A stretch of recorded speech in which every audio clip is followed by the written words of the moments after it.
Buenas a todos, ¿cómo va? Les voy a pedir, porfi, que prendan la cámara todos, dado que hoy es el último encuentro, y ya vamos a ir arrancando eh, para, bueno, cumplir con el horario de quienes se conectaron puntuales. Em,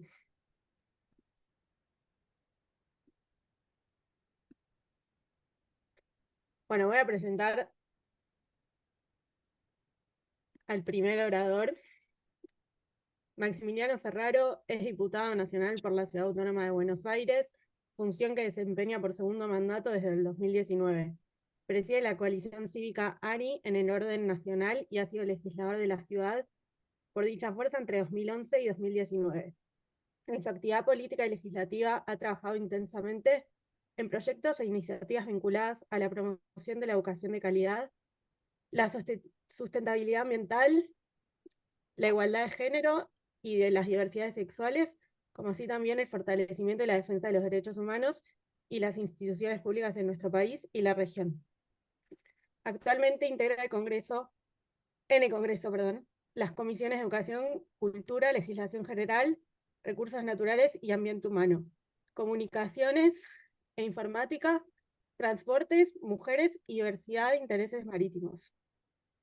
En simultáneo a su labor política, es creador y coordinador general de Jungla, Hábitat Cultural, un espacio cultural abierto en el barrio del Abasto, de carácter heterogéneo que impulsa la cultura en un sentido amplio y fomenta la creatividad con actividades públicas y culturales abiertas a los ciudadanos. Maxi, te paso la palabra. Bueno, muchas gracias. Muy buenas tardes a todos y a todas. Por supuesto que este agradecimiento es para cada uno de ustedes que se han hecho esta oportunidad para que podamos tener este espacio dentro de estas jornadas de jóvenes y derechos humanos. También agradecerle muy especialmente a Flor Sailo y a todo el equipo por la invitación y porque existan estos espacios que me parecen súper interesantes.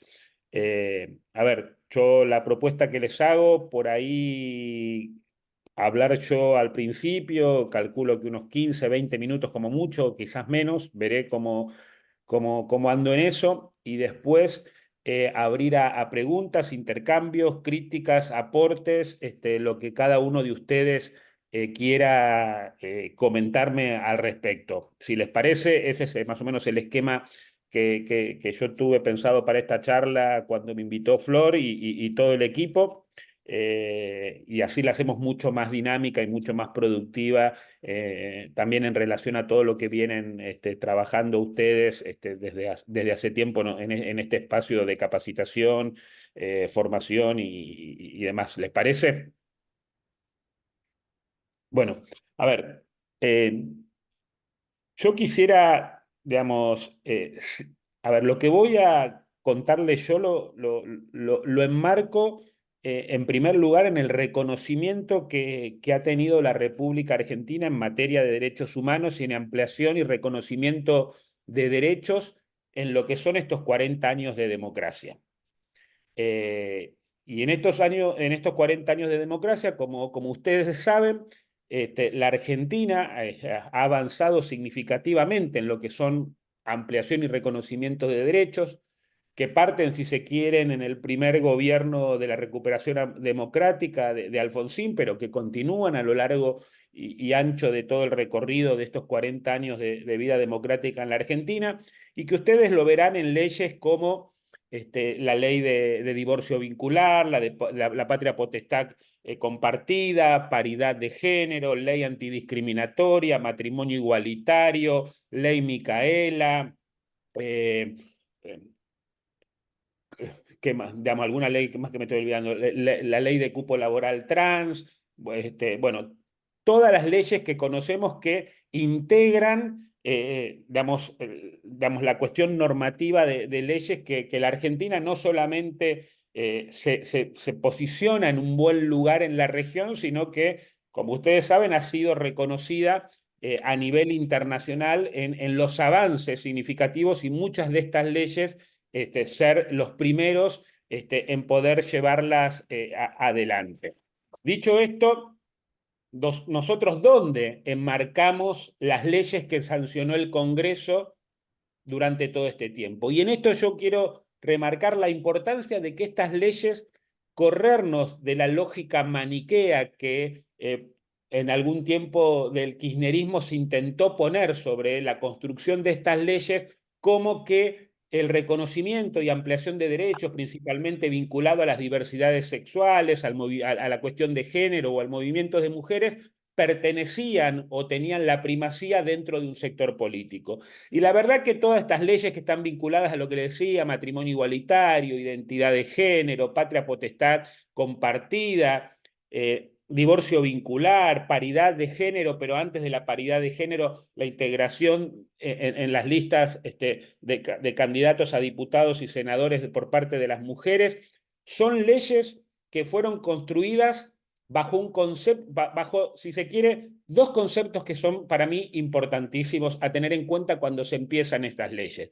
Uno, la transversalidad en el apoyo de estas leyes, pero que no es solamente la transversalidad de estas leyes en términos políticos partidarios en el Parlamento, sino la transversalidad también de la conformación que generaron las organizaciones de la sociedad civil en este sentido.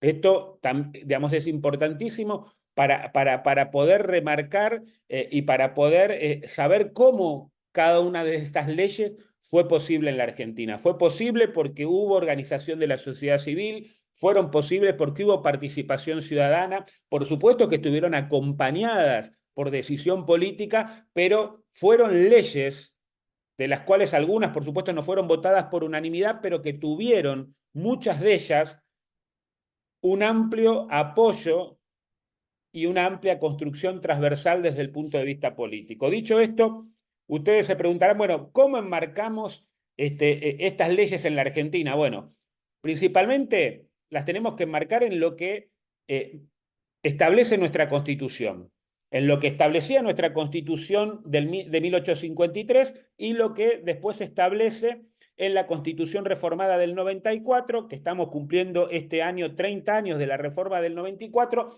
y en donde ahí los constituyentes del peronismo, del radicalismo, del Frente Grande de aquel entonces, los liberales que estaban presentes en esa convención, salvo algunas fuerzas muy minoritarias que representaban en ese entonces el modín de Aldo Rico. Aldo Rico había sido el cara pintada que se había levantado contra la democracia y Raúl Alfonsín, y alguna representación de Bussi que pertenecía a Tucumán estaban en la convención.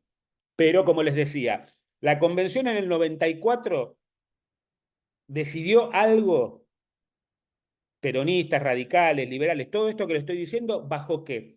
Bajo una visión, si se quiere, que tenga que ver con, bueno, la Constitución va a defender una comunidad de valores y de principios que están asociados a un concepto de libertad de igual. ¿Y qué significa libertad de igual?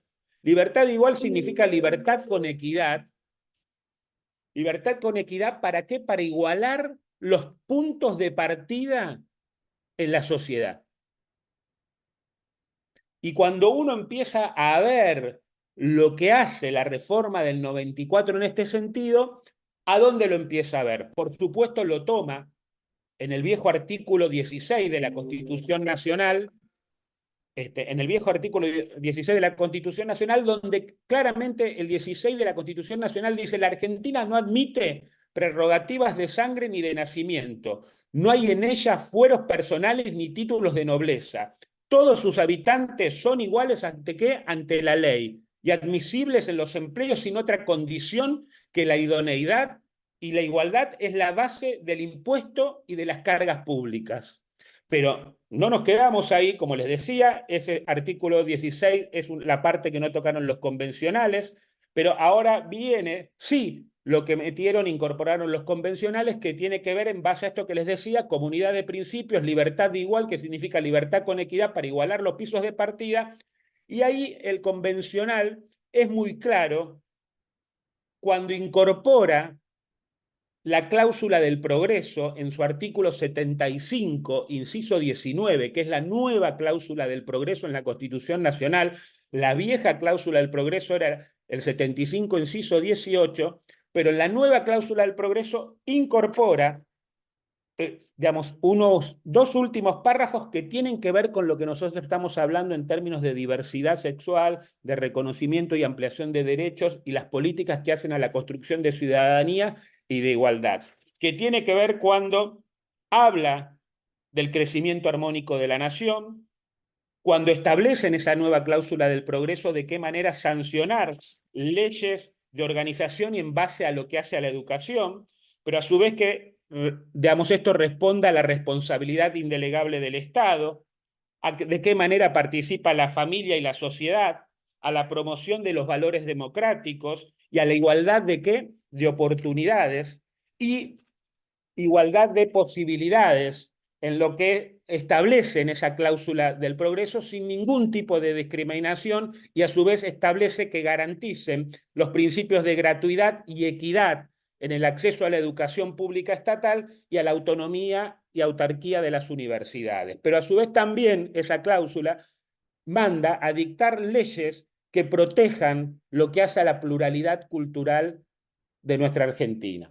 Pero no se queda ahí, sino que también decide incorporar los tratados internacionales en materia de derechos humanos en el 75, inciso 22, y incorpora también el 75, inciso 23, que tiene que ver con las medidas de acción positiva, las medidas de discriminación positiva, que son las que van a dar mucho origen a muchas de las leyes que vienen después del 94. ¿Y qué dice el 75, inciso 23? Para ser textual. Dice que debemos legislar y promover medidas de acción positiva que garanticen la igualdad real de oportunidades y de trato y pleno goce de ejercicio de los derechos reconocidos por esta Constitución, por los tratados internacionales que incorpora en el 75, inciso 22, en el anterior, pero a su vez también que sean sobre los derechos humanos y en particular respecto de los niños, las mujeres, los ancianos y las personas con discapacidad. Y a su vez también establece dictar un régimen de seguridad social especial integral para proteger a los niños en situación de desamparo desde lo que es el embarazo hasta lo que es la finalización del periodo de enseñanza elemental, obligatoria, por supuesto, garantizarle a la madre derechos que tengan que ver durante el embarazo y durante toda la lactancia.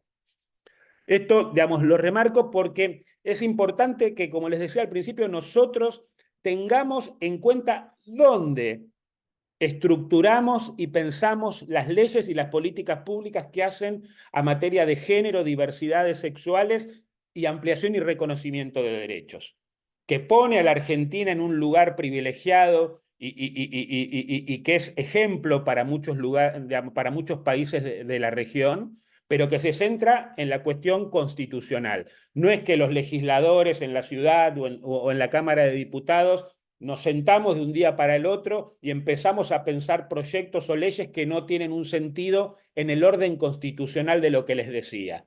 De qué manera, en lo que definió el convencional constituyente, que es, bueno, ¿qué vamos a defender? ¿Qué vamos a sostener en la Constitución? Bueno, vamos a sostener y vamos a defender esa comunidad de principios, que es un planteo muy de Dworkin, ¿entendés? De que es un constitucionalista anglosajón principalmente, y es la gran disputa que tuvo la Convención Constituyente en el 94 entre los pensadores constitucionalistas anglosajones y los pensadores constitucionalistas más que nada vinculados al mundo francés, pero lo resolvieron decidiendo esto. Bueno, esta Constitución con sus artículos, con sus incisos, va a defender y va a sostener esa comunidad de valores y principios que hacen a la libertad de igual, que es una libertad con equidad para igualar los puntos de partida de cada uno de nosotros que somos parte de esta sociedad, pero a su vez también garantizar la no discriminación, la igualdad ante la ley, y eso con la incorporación, como les decía,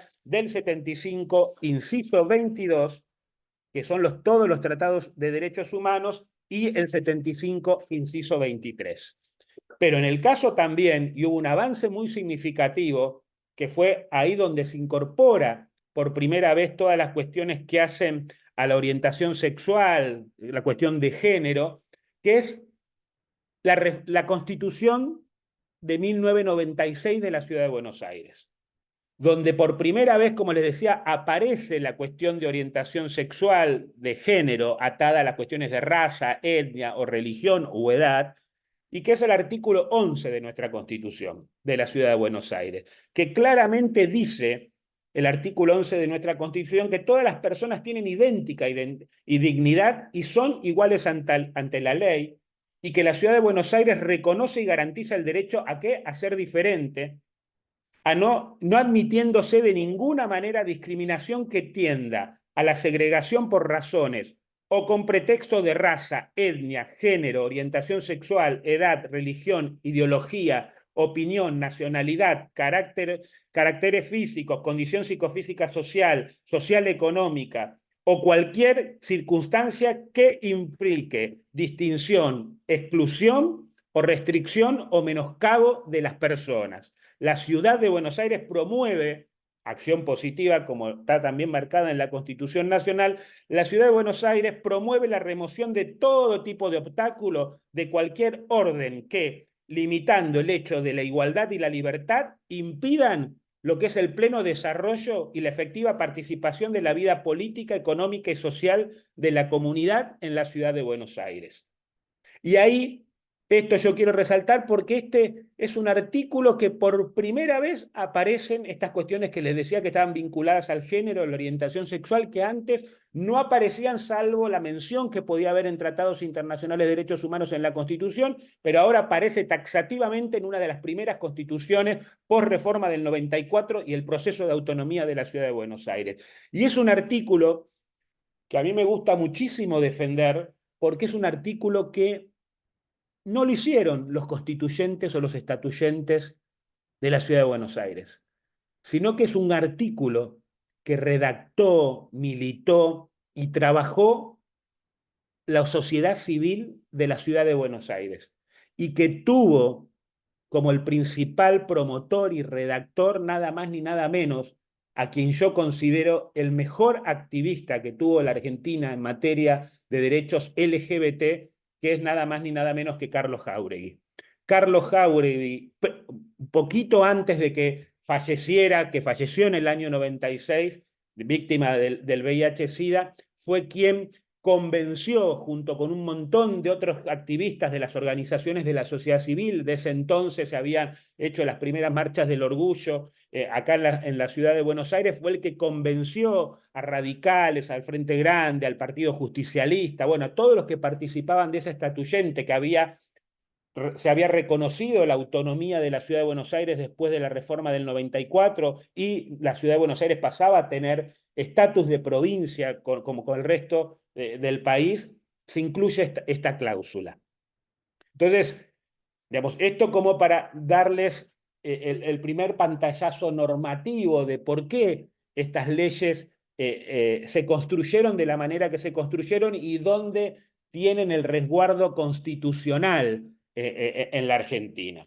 Pero después, a mí me gustaría compartir con ustedes, y con esto voy a ir terminando, ustedes habrán estado acostumbrados a escuchar o haber trabajado eh, con una idea de igualdad que tiene que ver con el principio de la igualdad como no discriminación y el test de razonabilidad que da esta cuestión. Y a mí me gustaría que podamos ir un poquito más allá en un concepto mucho más moderno, mucho más dinámico, que es el que plantea Roberto Saba, un constitucionalista argentino que está radicado mucho tiempo en el exterior, pero que para mí es un maestro, que donde él plantea claramente en su libro, más allá de la igualdad formal ante la ley, él rompe y dice que el principio de igualdad como no discriminación no está o no estaría operando correctamente porque ignoran algunas cuestiones del contexto donde se pueden estar dando esos hechos de discriminación. Entonces plantea y que para mí es mucho más moderno, mucho más dinámico, el principio de igualdad como no sometimiento versus el principio de igualdad como no discriminación. O sea, el principio de igualdad como no sometimiento, ¿por qué? Porque en cambio a lo que es igualdad como no discriminación parece funcionar o parece resolver mucho mejor las situaciones de desigualdad histórica y sistemática que han tenido grupos específicos vulnerables, como pueden ser los que están vinculados al colectivo LGTBI, a las cuestiones vinculadas a los grupos, al tema indígena, al tema de mujeres y género, digamos, porque opera mucho mejor la igualdad como no sometimiento para dar respuesta o intentar dar respuesta a lo que es el trato desigual que tuvieron mucho tiempo estos grupos específicos que después podemos, si se quiere, identificar. ¿Y en dónde se apoya igualdad como no sometimiento? La verdad que ese principio se apoya sobre una idea de igualdad, principalmente, que rechaza el sometimiento o la violencia de grupos, su exclusión o su segregación. Y que el Estado, en virtud de su compromiso, de su responsabilidad indelegable que establece la Constitución, tiene esa responsabilidad, ese compromiso con la igualdad ante la ley, en el sentido de esa igualdad ante la ley, de esa igualdad como no discriminación, como igualdad como no sometimiento. Y eso implica la obligación que tiene el Estado, principalmente, para desmantelar esas desigualdades, para desmantelar ese tipo de violencia, objetivo que muchas veces es imposible de alcanzar por aquellos que son parte de la práctica o que son víctimas o que son responsables de esas desigualdades. ¿Se entiende? Entonces, y entonces todo esto que yo les estoy diciendo, bueno, ustedes dirán, che, Maxi nos tiró un montón de artículos, la Constitución Nacional, las leyes que se elaboraron durante 40 años de democracia, en vez de igualdad como no discriminación, igualdad como no sometimiento. Es verdad que es un montón, pero yo se las tiro, digamos, porque todo eso que yo les tiré tiene que poder ser interpretado, pensado y trabajado a la hora de las leyes y de las políticas públicas en una lectura armónica, no regresiva y no restrictiva en términos de lo que estamos legislando en esta materia. Y esto es fundamental. ¿Para qué? Para que todas estas situaciones de segregación o exclusión puedan estar presentes en lo que hace a la regulación estatal.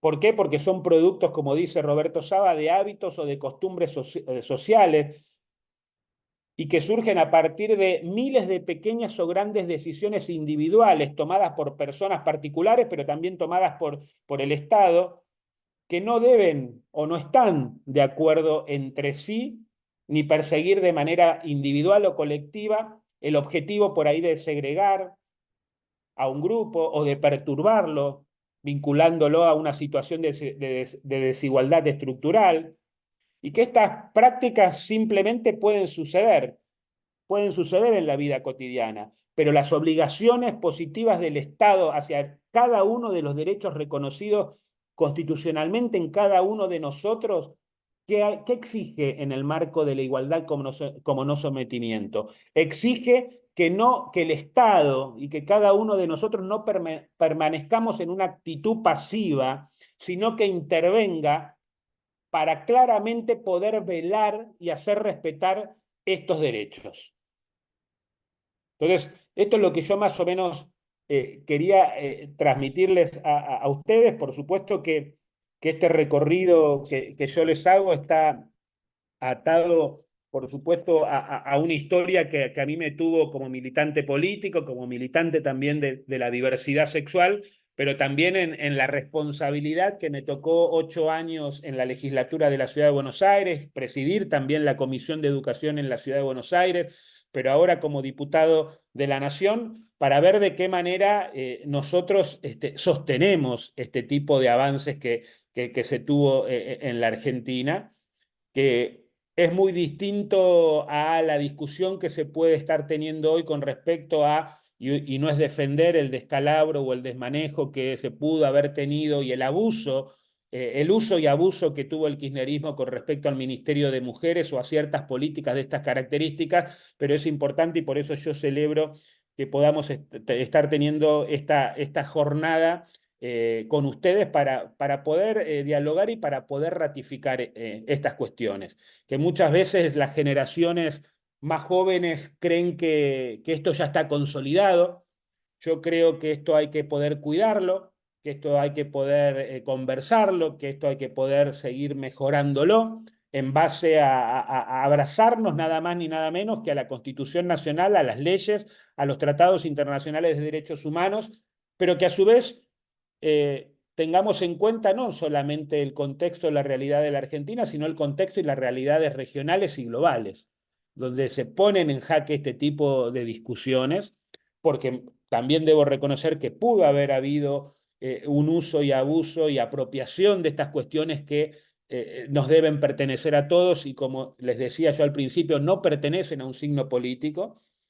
Esas leyes o las principales leyes no fueron construidas desde un signo político, sino que fueron construidas y llevadas adelante por un montón de activistas, principalmente de los 80 y de los 90, quizás ustedes ya ni habían nacido, que abrieron camino para la posibilidad de estas leyes, pero que abrieron camino también para la discusión constitucional que se dio en el 94 y que se dio en el 96.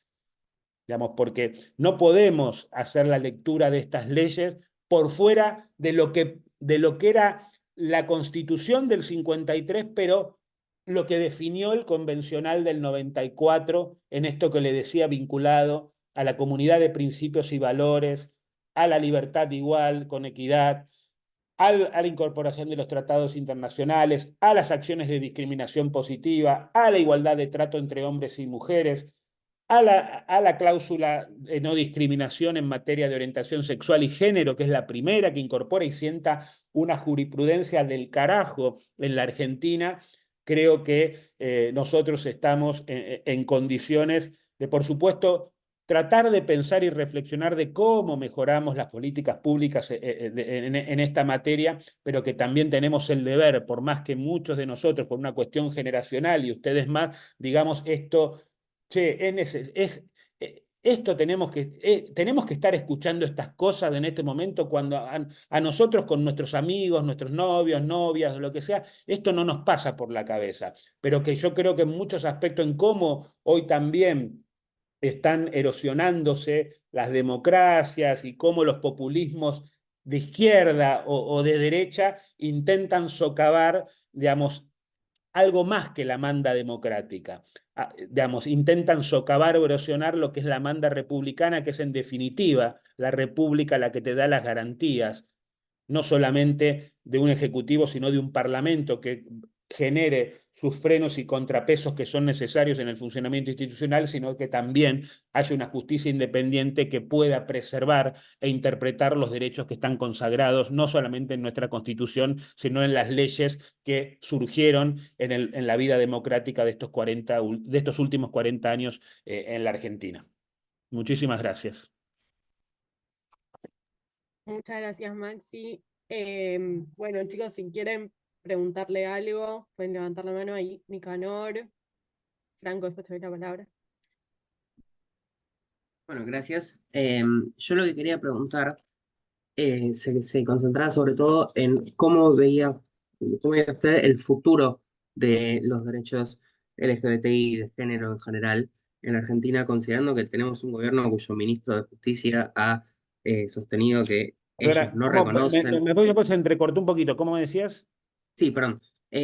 ¿Cómo ve usted el futuro de los derechos LGBTI de género en la Argentina, considerando que estamos frente a un gobierno que no solo cerró el Ministerio de la Mujer, más allá de, como usted dijo, los abusos que pudo haber tenido, sino que además su ministro de Justicia negó que existieran, que las personas tengan la capacidad de autopercibirse como ellos quieran, que han hablado en contra de la agenda globalista progresista?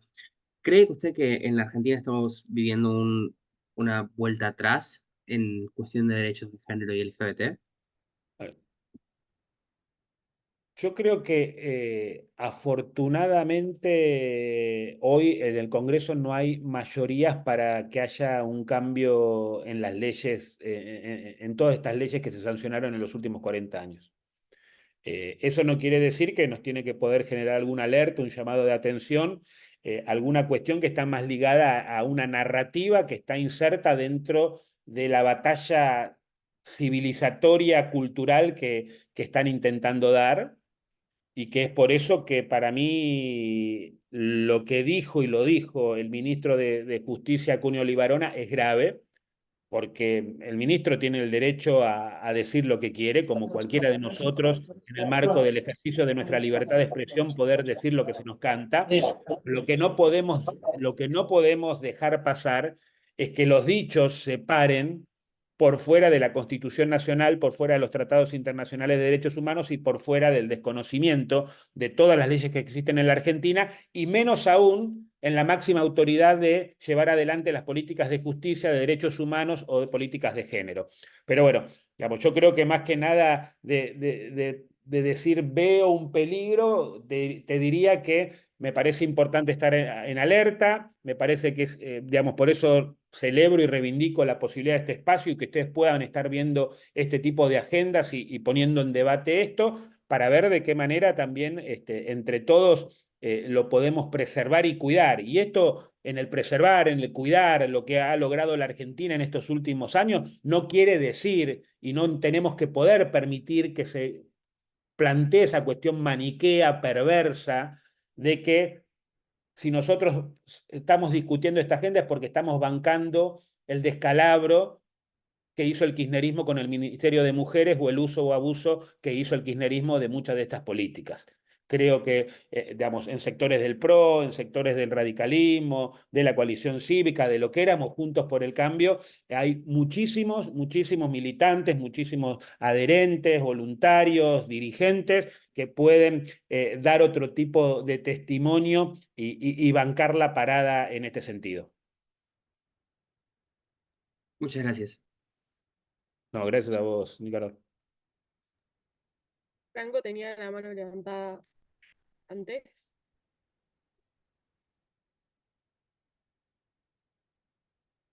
No se te escucha.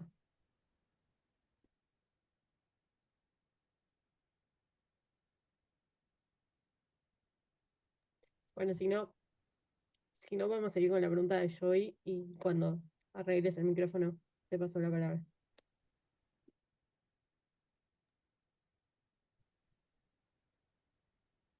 Bueno, yo quería preguntar, más que nada, yo soy periodista y quería saber cómo se trabajan las políticas públicas, considerando que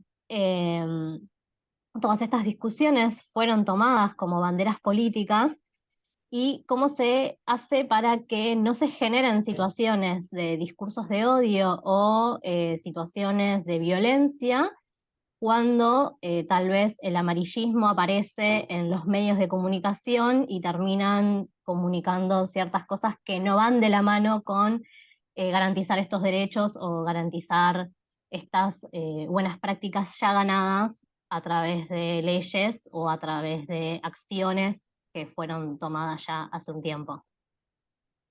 Lo primero que diría es algo que remarqué, creo que en 2 o 3 oportunidades en los minutos que hablé previo a generar este ida y vuelta con ustedes, es la importancia de la transversalidad e integralidad e interseccionalidad de cuando se piensan las políticas públicas de estas características. Para correr de la lógica de apropiación que tuvo durante mucho tiempo el kirchnerismo. Y que ha hecho pelota la situación y que hoy tengamos que estar enfrentando esta narrativa cultural civilizatoria que, como decís vos, si dice lo que dice el ministro de Justicia, si dice lo que dice el presidente de la Nación, ¿qué queda para el ciudadano común que se puede sentir liberado para decir o hacer cualquier cosa? Entonces, ahí es donde, che, esta no te la dejo pasar. Digo, más allá de que afortunadamente no haya ningún tipo de tensión donde vos veas, bueno, che, van a poder tocar algunas leyes que reconocen y amplían derechos.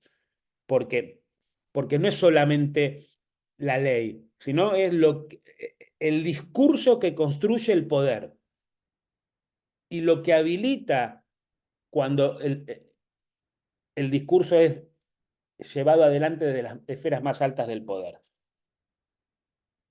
Y pongo un ejemplo, salgamos de esta agenda. Si el presidente putea hace 8 meses, 9 meses a 50 periodistas, les dice barbaridades, hostigamiento, violencia digital, todo lo que estamos viendo, bueno, mañana pasa Doña Rosa por la puerta de Radio Mitre y lo putea al gordo Lanata. O le pega un botellazo por la cabeza, porque dice, bueno, si el presidente dice y hace desde ahí para abajo, está todo habilitado. Bueno, ahí está la responsabilidad nuestra de quienes somos diputados nacionales, dirigentes políticos, de poner el freno, de prestar el llamado de atención. Pero volviendo a esto, ¿cómo se construye esa política pública? Es tratar de salir del escenario maniqueo, perverso, amarillista y tener mucha solidez en la argumentación, además de tener solidez en la argumentación, de qué manera se trabaja transversalmente, donde mayor cantidad de actores comprometidos en la política, va a ser mejor el texto de la ley y va a ser mejor el desarrollo de la política pública. El otro día el ministro perdió una oportunidad importantísima, porque él, vamos a ver, yo no le niego al Poder Ejecutivo, al presidente, de eliminar un ministerio o rediseñar las políticas vinculadas a las mujeres, a las diversidades, de qué manera podemos discutir más, menos, estar más, menos de acuerdo o en desacuerdo, la reasignación de partidas. Pero eso no existió.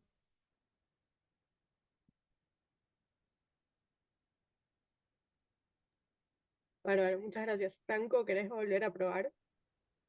Sí, ¿ahí se me escucha? Ahí, perfecto. Perfecto.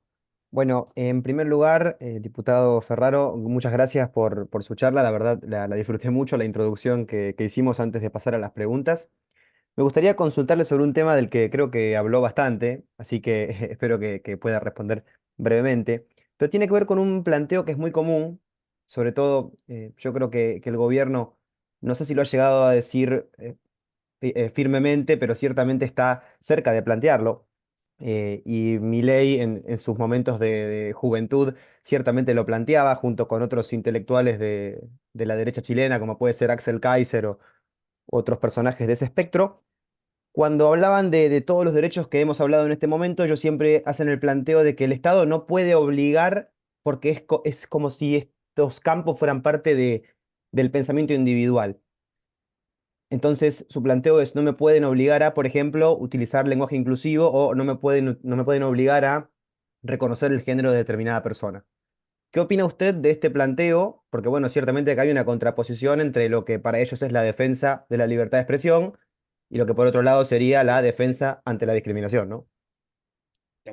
Yo lo primero que diría es que parten de una idea que es cero liberal, sino que está más vinculada a ideas conservadoras y que nada tienen que ver con el liberalismo.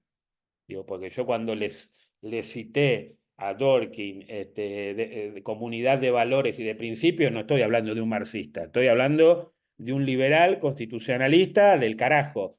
Entonces, la primera cuestión que hay es, bueno, che, estamos parados ante una visión conservadora, no liberal, y que no abraza la libertad en términos de lo que está establecido en el concepto de libertad, como lo querramos discutir, pero en el concepto de libertad que está en la Constitución Nacional. Primera cuestión. Segunda cuestión, que ni la ley de identidad de género, ni la ley de matrimonio igualitario, te impone a vos nada. A mí por ser gay no me impone que me tengo que casar. Tengo 48 años, próximo a cumplir 49 y soy soltero. Eso creo que tiene que ver con el discurso medio maniqueo, que es en este aspecto bastante similar al discurso maniqueo que tuvo el kirchnerismo en sus primeros años, ¿entendés? Nosotros, digamos, quien no está con nosotros es un traidor y está fuera de la transformación de la Argentina. Bueno, este era un discurso muy parecido a los primeros años del kirchnerismo. Quien no está con nosotros está en contra de los derechos. Quien no está con Néstor y Cristina está, digamos, no puede defender matrimonio igualitario, identidad de género, paridad de género. Todo un disparate. Y yo creo que en esto hay como un cansancio de la sociedad, en el abuso y el uso político que tuvo el kirchnerismo, y Milei o una parte de la Libertad Avanza, la parte más conservadora y demás, se aprovecha de esto. Se aprovecha de esta situación como para, y mucho de posverdad. ¿Y qué es la posverdad? Desvirtuar. Desvirtuar y construir una mentira en base a una narrativa. Y hay mucho de esto. Entonces, bueno, es mucho más difícil. A ver, yo cuando le respondí el otro día al ministro, fue como un pensar muy rápido si le respondía o no. Porque yo sabía que estaba provocando. Entonces, che, entro a la provocación. Dos, estaba tirando cortina de humo para tapar un montón de otros temas que deberíamos estar debatiendo y no esto, porque todos y ustedes seguramente más que yo dirán, che, esto ya en la Argentina, volver a discutirlos y todos nosotros con nuestras relaciones con amigos o relaciones afectivas en nuestra familia, esto ya ni siquiera nos pasa por la cabeza, distinto a cómo nos podía pasar por la cabeza la dificultad que era salir del closet en los 90, que era, digamos, el sentido de la culpa o cómo íbamos a enfrentar la salida del closet con nuestra familia, el sentido de la culpa o qué iba a pasar en el mundo laboral, en el mundo de la política. Bueno, hoy esto a ustedes no les pasa, pero no pasa, digamos, porque hubo una sociedad que decidió avanzar. Hubo una sociedad que decidió que este tipo de violencias simbólicas o no simbólicas o reales no se lleven adelante en el marco de las generaciones futuras. Entonces, como decía, lo pensé, dije, ¿entro a la provocación o no? Este tipo está generando una cortina de humo para discutir otras cosas, pero después, viste, dije, no se le puede dejar pasar, porque esto que le decía, él puede decir lo que se le canta. Yo tengo el derecho a decir lo que quiero, libertad de expresión. Pero eso no me convierte a mí en un absolutista de la libertad de expresión. Porque el derecho de la libertad de expresión que tienen cada uno de ustedes también tiene el derecho el otro a responder ante la posibilidad de un agravio, un insulto, lo que sea. Vos tenés el derecho a decir lo que se te cante, es verdad. Pero el derecho a decir lo que se te cante tiene un precio en términos de lo que le dijiste y a quién te lo puede llegar a responder, porque él tiene el derecho a responder también en el marco de esa libertad de expresión, de ese derecho que todos debemos defender a rajatabla. Entonces dije, no se la puedo dejar pasar, porque aparte se puso a un costado de la Constitución, a un costado de las leyes, pero a su vez también solamente, si ustedes lo escuchan, él remarcaba un solo concepto de los que yo les dije al principio, igualdad ante la ley. Ni siquiera igualdad como no discriminación, que ya como le dije, para mí es un concepto más viejo, yo me inclino más por el concepto de Roberto Saba de igualdad como no sometimiento, entonces se fue corriendo todo eso, y él, viste, decía, bueno, no hablen más de violencia de las mujeres. La violencia la puede sufrir un hombre o una mujer. Ahora, el ministro desconoce que 7 u 8 de cada 10 denuncias son denuncias hechas por mujeres. El ministro desconoce en el término de igualdad de trato que a las mujeres le cuesta mucho más acceder a un trabajo con igual remuneración al que podemos tener un hombre. Esto es un disparate. Entonces, bueno, ahí es donde dije, che, no, este disparate no se le puede dejar pasar.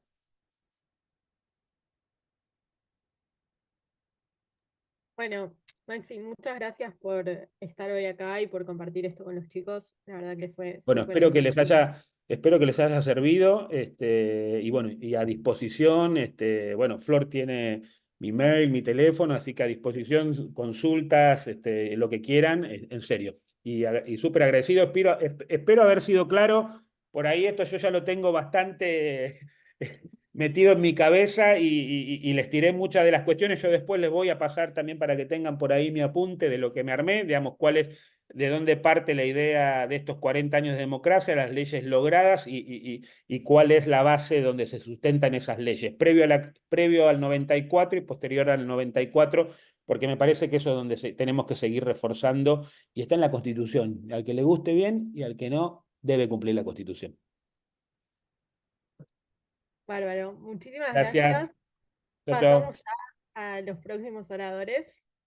Tenemos a Privilegiados, que es una plataforma que produce contenidos, talleres y acciones sobre masculinidades, hablando de varones para varones, sobre mandatos privilegiados y costos del deber ser masculino. Sus creadores son Gustavo Gersberg, guionista, documentalista y docente, y Andrés Arbit, director y documentalista. Les paso la palabra. Perfecto. ¿Cómo estás, Luciana? Muchas gracias. ¿Cómo le va a todo el mundo? ¿Cómo están? No sé, bueno, muy interesante de lo que estaban hablando. Justo, perdón, estaba pensando en dónde se quedaron y a ver desde dónde arrancábamos nosotros. Hola, Joy, ¿cómo estás? Si pueden hacer coanfitrión a Gus, que él va a pasar una presentación. Están los dos de coanfitriones, vos. Excelente. Bueno, muchas gracias por la invitación, muchas gracias por este espacio, está buenísimo poder juntarnos y poder hablar de diferentes temas. Nosotros con Gustavo venimos trabajando masculinidades hace ya un par de años, masculinidades y comunicación. Para Gus, que me voy a abrir un poco más las cámaras, porque yo sí los veo, los que pueden y tengan la posibilidad técnica y estén presentables para prender la cámara. Siempre es un placer ver cabezas que se mueven y respiran del otro lado. Es como un mimo al alma. Sí, yo puse la presentación porque entiendo que tenemos poco tiempo, ¿no? Entonces ya vamos al corazón. Ponele. Está bien, yo quería que te presentes por ahí si querías No, decir algo. estoy acá. Bueno, preséntate, Gustavo. ¿Qué tal? Mucho gusto. ¿Cómo andan? Gracias por la invitación. Mi nombre es Gustavo. Soy docente universitario de guión y documentalista y cineasta. Y bueno, y con Andy armamos Privilegiados, que nace como un proyecto documental y deviene en un activismo. Exacto, y desde este trabajo con Gus empezamos a dar charlas sobre masculinidades, empezamos a trabajar el tema masculinidades ya hace varios años. Nuestro primer video salió en el 2018, pero todos estos temas no los estamos tocando hace relativamente poco como humanidad. Nos gusta arrancar con algunos disclaimers, algunos avisos, que también tienen que ver un poco con nuestra ética y tienen que ver un poco con cómo pensamos las cosas. Nos gusta siempre arrancar con conceptos, ¿no? Explicando que cuando decimos que los varones tenemos privilegios, no quiere decir que tenemos la vida resuelta, ¿no? Digo, esto nos parece importantísimo aclararlo, porque parece que la palabra privilegiado, más ahora con todos los conceptos que se está utilizando, casi no, la palabra privilegio alojado en la casta, ¿quién se va a identificar con un privilegio, ¿no? ¿Quién se va a identificar con eso? Entonces, es importante poder aclarar esto. Lo que sí podemos pensar es que los varones tenemos acceso con menos obstáculos a derechos y a situaciones que las mujeres y personas del colectivo LGBT con la que compartimos contexto y entorno, ¿no? Digo, yo estoy haciendo señas en la cámara por si me ven, digo, como si fuesen una línea horizontal, si yo miro a izquierda y derecha con esas personas, porque si después pensamos, ¿no? Las diferentes ¿cómo se dice?, transversalidades que cruzan nuestras vidas, ahí podemos encontrar que uno puede tener más privilegios que otro en diferentes áreas y en diferentes momentos, depende del contexto en el que haya nacido y donde se pudo desarrollar.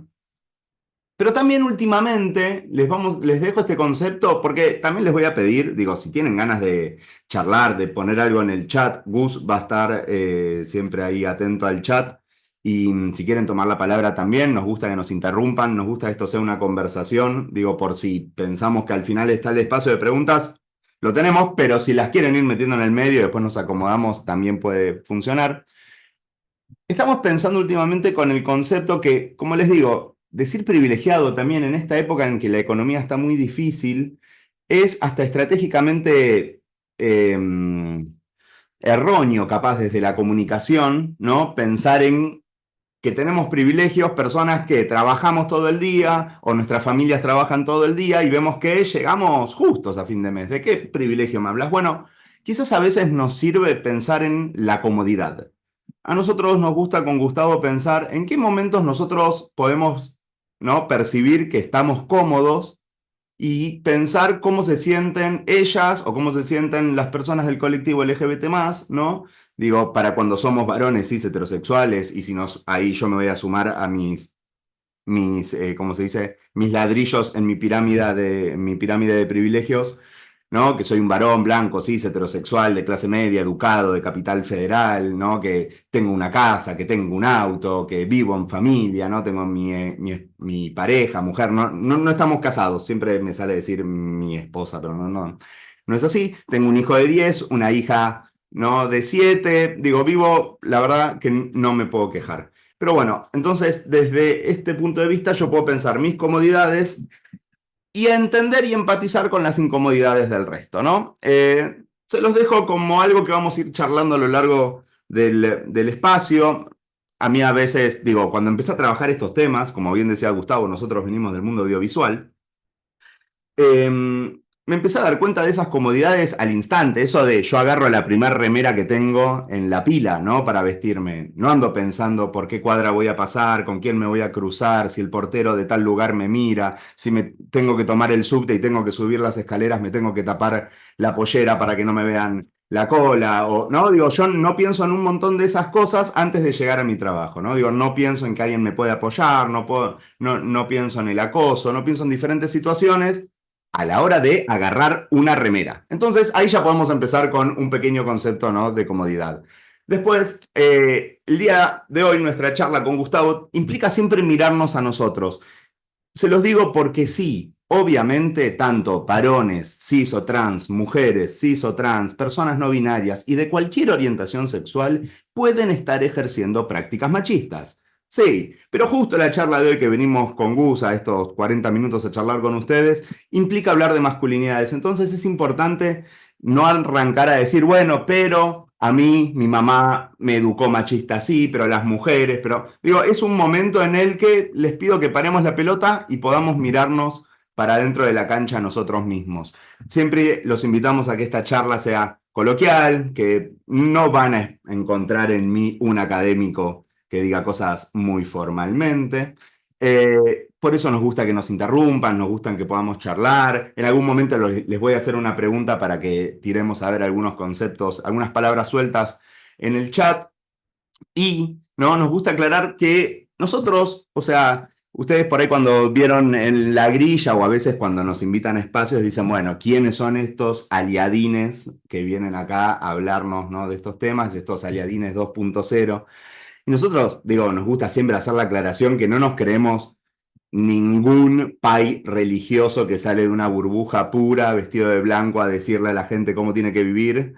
Nosotros venimos del mundo audiovisual. Yo puntualmente, en lo personal, fui director de publicidad, tuve mi productora, yo me encargué de grabar, editar y poner al aire contenido que reprodujo los sesgos de género, que reafirmó estereotipos, que objetivicé mujeres en esos comerciales y a la vez el 98% de ese equipo eran todos tipos, éramos todos varones y yo era el director y dueño de la productora. Por ende, no le puedo echar la culpa a nadie más que a mí, ¿no? Y por último, nos sale aclarar esto, que sentimos que con el tiempo hay que hablarlo, ¿no? Como algo de lo que decía Maxi recién, que cuando uno marca libertades del otro lado o marca situaciones de ese lado es, bueno, entonces nosotros no podemos hacer nada o nosotros somos todos una porquería. Bueno, no está todo mal con la masculinidad. La verdad que a nosotros, con Gustavo, cada uno por su lado, ¿no? Nos gusta ser varones como nos sale ser. Digo, a mí me gusta prender un fueguito, un asado. Hay algo ahí que por más trabajo que le ponga a mi masculinidad, más estudio, reflexión y todo lo que sea, hay algo que me recorre el cuerpo cuando puedo conectar dos cables y subo la ficha y esa luz se prende. Bueno, lo que aprendí en la escuela técnica, por más que sea un estereotipo de chabón, digo, hay unas endorfinas distintas que me recorren el cuerpo, ¿no? Digo, o cuando pateo una pelota, por más que no soy bueno ni soy un gran aficionado, mi hijo es muy futbolero, digo, y por ahí no lo entiendo, pero cuando estamos jugando un toque, hay algo que me recorre el cuerpo que ya no es parte de la lógica, ¿no? Pero lo que los invitamos hoy es que podamos pensar cómo llegamos a eso, porque si nos gustan algunas de estas cuestiones que yo les marco, no está mal, porque no está mal seguir algunos gustos que por ahí estén estereotipados o que estén remarcados o que estén reforzados por nuestra posición de género. Lo que vamos a ver el día de hoy es digo, ¿cómo podemos hacer para que podamos compartir todas estas cosas entre un montón de personas? Así que avancemos, Gus, porque nos gusta también traer que estos temas, acá somos todos jóvenes, quizás Gustavo y yo somos de los menos jóvenes del Zoom, pero digo, veamos que el 3 de junio de 2015 es una fecha de hace nada, son 9 años. Parece un montón, pero como humanidad, como sociedad argentina, es poco. Y el 3 de junio de 2015 ocurrió el primer Ni Una Menos, ¿no? Que es la fecha en la que salieron a la plaza miles de mujeres a pedirnos que dejemos de matarlas, de violentarlas, de violarlas, ¿no? Y de acosarlas. Y a mí ese día me explotó la burbuja, me sacaron del tupper, ¿no? Como yo no venía hablando de estos temas, no sabía que estos temas existían. Yo en este momento ya tenía 30 y pico de años y ya tenía un hijo. Entonces, ya me encontraba muy constituido con mi masculinidad. Y por eso yo entiendo a veces a los jóvenes que les molestan las nuevas reglas que se pueden estar aplicando, porque nuestra generación a los 16 años pudo hacer un montón de cosas que ahora está bien que no se puedan hacer, ¿no? Digo, y no es que pudimos hacerlo, sino que nadie lo pensó también, ¿no? Digo, nadie se cuestionaba tocar la cola en los boliches, acosar. Digo, había un montón de cosas que nadie lo cuestionaba.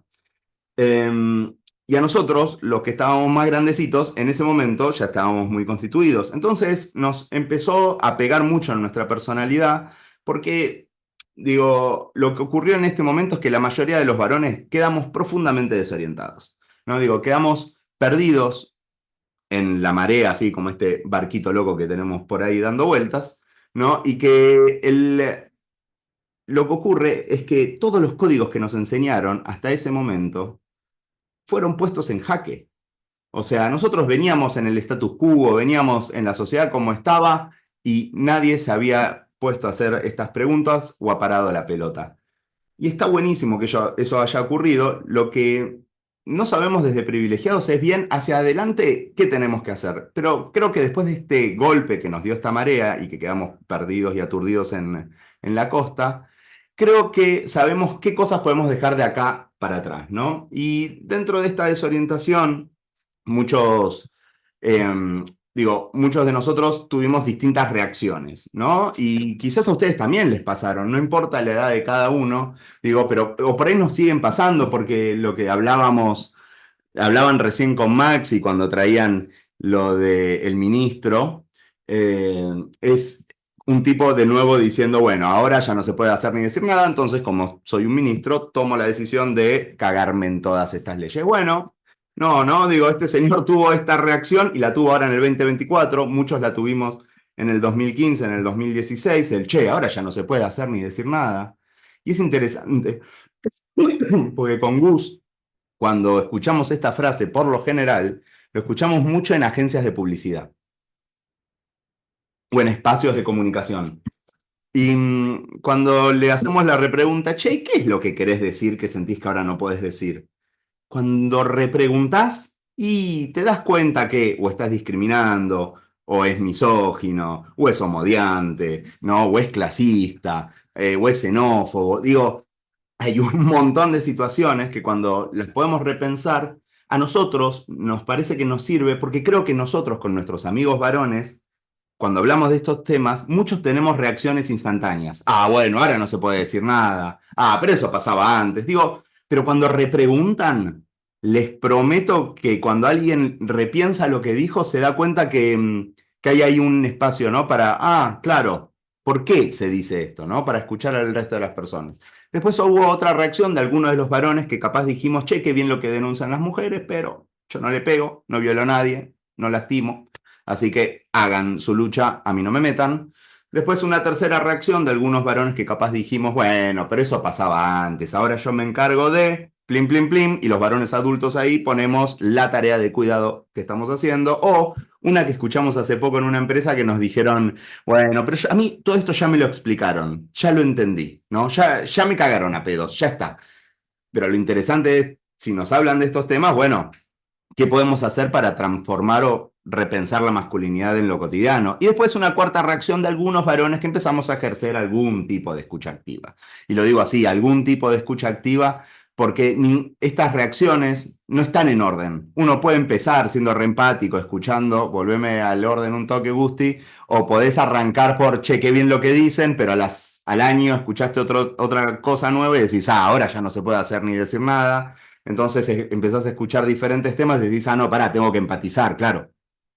Cada vez que yo digo no puedo hacer ni decir nada es que no estoy escuchando a quien está contando una violencia que recibe, ¿no? Entonces nada, uno va y viene. Nosotros con Gustavo trabajamos esto hace 9 años más o menos y todavía nos pasa que cuando hay algo nuevo en la mesa es ahora no se puede decir nada, pero no, vamos, venimos y podemos charlarlo.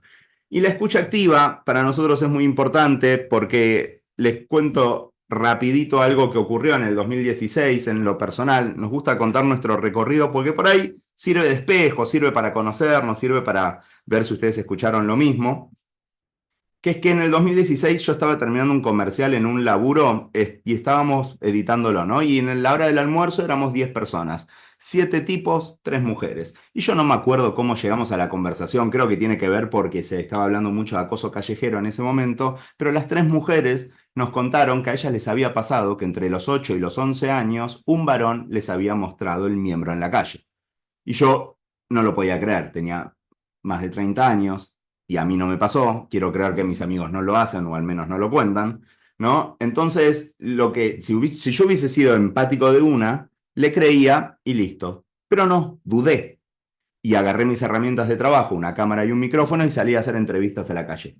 Salí a entrevistar alrededor de 70 mujeres en el centro de Capital Federal, en zona sur y en zona norte, y al 97% de ese grupo le había pasado que un varón entre los 8 y los 11 años le había mostrado el miembro en la calle. A los 2 meses sale una encuesta nacional hecha por un observatorio de violencia machista, creo que fue por Mumalá, que traía que el 96% de las mujeres encuestadas a lo largo del país habían sufrido esta violencia. Y yo no se los cuento a ustedes porque creo que estoy acá con varones que van a salir a mostrarle el miembro a niñas por la calle, sino porque probablemente por ahí no escucharon que esto existe, porque yo hasta que no salí a preguntar a la calle, esto yo no conocía de su existencia. Es más, me crucé a mi mamá en Parque Centenario haciendo este video y yo a mi mamá no le quería hacer esta pregunta.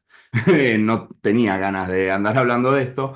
Y le digo, no, me dice, ¿qué haces acá? Estoy haciendo preguntas sobre esto. Y me dice, a mí me pasó también. Ella era de Devoto, ¿no? Me dijo, sí, a los 11 años me pasó en tal lugar. Claro, Perdón, Andy, esto es también lo traigo con lo que decías por al favor. principio, es la comodidad de saber que nunca te va a pasar, o la comodidad de habitar un mundo en el que a vos no te va a pasar, ¿no? Por el concepto de comodidad que traías, ¿no? Cuando Sí. hablamos de privilegios.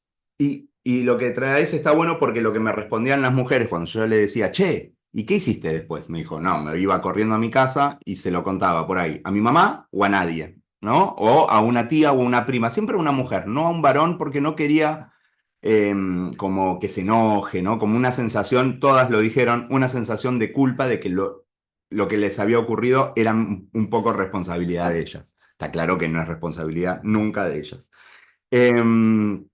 Y es eso, yo no se los cuento a ustedes porque van a salir a hacer esto, yo se los cuento porque hay veces que los varones cuando escuchamos la palabra acoso o la palabra abuso y como no transitamos estas experiencias, a veces se nos hace muy fácil bajarle el precio a estas situaciones o bajarle el precio a lo que dicen las mujeres o denuncian, ¿no? O nos traen, digo, y pedimos números y pedimos que nos traigan un montón de pruebas, de un montón de situaciones que después las hay estudios, bueno, como lo que decía Maxi recién sobre la brecha salarial, digo, la última ganadora del Premio Nobel de Economía, ¿no? Hizo un estudio sobre eso. Entonces, digo, lo importante de esto es eso, es que por ahí cuando tenemos estas reacciones, como se dice, automáticas de descreer, por ahí es porque no vivimos y no transitamos esto. Y nosotros desde privilegiados también ejercemos escucha activa con nuestros seguidores. Y empezamos a recopilar información y llegamos a traer como muchas cosas que los varones escuchamos desde chicos. Nosotros con Gustavo, algo que no aclaré, también es que damos muchas charlas en empresas hace ya 6 años más o menos, y todas estas frases nosotros las fuimos escuchando esto lo voy a traer acá, ¿no? De varones adultos. Pero fíjense algo, ¿no? Digo, por ahí ustedes también han escuchado alguna de estas frases, no quiere decir que su papá se la dijo, sino por ahí lo escucharon en la cultura general, ¿no? Pueden ver si hacen bingo, si hacen línea o lo que sea. Digo, yo hago bingo en esto, pero nosotros se los traemos como ejemplo porque lo que nos pareció muy interesante es que esta charla la dimos a lo largo y ancho de Latinoamérica. Y cuando fuimos a Bolivia, a Santa Cruz de la Sierra, a dar un taller presencial, un varón de 60 años, criado en Santa Cruz de la Sierra, hacía bingo igual que yo, que soy un varón criado en otra ciudad, en otra época, en otro momento, en otro contexto, ¿no? De diferentes clases sociales, todo, diferentes religiones, todo distinto. Pero los dos escuchamos esto mismo. No llores, no seas maricón, hay que ser bien macho, ¿no? Que tu educación por lo general fue el porno, que solo nos den juguetes o nos alienten a los juguetes de guerra o al fútbol, o ver que nuestros padres no participaban mucho en las tareas de cuidado, digo, y eso no los está haciendo, son los peores padres del mundo. Hay que entender también los contextos. Este señor tenía 60, yo tengo 40 y pico, digo, son padres distintos. Es más, acá es donde con Gustavo nosotros nos gusta ver el vaso lleno, un poco lleno, que es que hubo un estudio de una de estas universidades yanquis que decía que en el 83, cuando entrevistaron varones, solamente el 5% decía que cambiaban pañales. Hicieron esa misma encuesta este año y arrojaba que al 83% de los varones encuestados ahora sí cambiaban pañales, ¿no? Entonces, con el tiempo, digo, todo esto está cambiando. Lo que pasa es que, bueno, a veces la sociedad tiene diferentes urgencias, ¿no? Digo, bueno, y entonces nosotros podemos ver si muchos de nosotros hemos vivido estas situaciones, podemos empezar a pensar que no es tan única nuestra vivencia, y si no es tan única, por ahí podemos empezar a ver el sistema que conforma, ¿no? Cómo vamos criando varones, cómo vamos criando mujeres, y es este andamio que es conocido como el patriarcado, ¿no? Que es este andamio en el que somos todos criados, y lo que está ocurriendo ahora es que cuando te lo mueven, entendemos las reacciones porque te están moviendo los cimientos de donde uno fue criado. Sí, mi amigo Gustavo. Hay un mensaje de Marianela en el chat que dice: el hombre fue medio que silenciado en lo emocional socialmente, casi que ni desarrollan la empatía desde chicos porque esa expresión de es de maricón o de mostrar cómo te sentís es criticado. Está buenísimo, Marianela. Mira, ahora vamos a pasar a un punto que es clave, porque si empezamos a ver este sistema y podemos ver esto que vos traes, que tiene que ver con un mandato social, que tiene que ver con las masculinidades, digo, los varones por lo general no vemos el sistema. Estamos nadando en nuestras prácticas machistas sin darnos cuenta, pues somos como peces en el agua. Hasta que no nos marcaron la cancha, nosotros íbamos a seguir para adelante. Y miren esto, nosotros nos gusta hablar de prácticas machistas, no decir varón machista, como pensar en una identidad inamovible, intransformable, sos un tótem o una piedra que no se puede mover. No, nosotros, algunos varones, tenemos, ¿no?, nuestras prácticas machistas desarrolladas en distintos momentos quizás, ¿no? Digo, por ahí alguno no tiene ninguna, otro lleva adelante un montón de tareas de cuidado, pero cuestiona más a Ángela Lerena cuando opina de fútbol que a Mariano Clos, ¿no? Digo, podemos pensar en qué áreas de nuestra vida tenemos prácticas machistas, porque si son prácticas las aprendemos, y todo lo que aprendemos en la cultura lo podemos desaprender.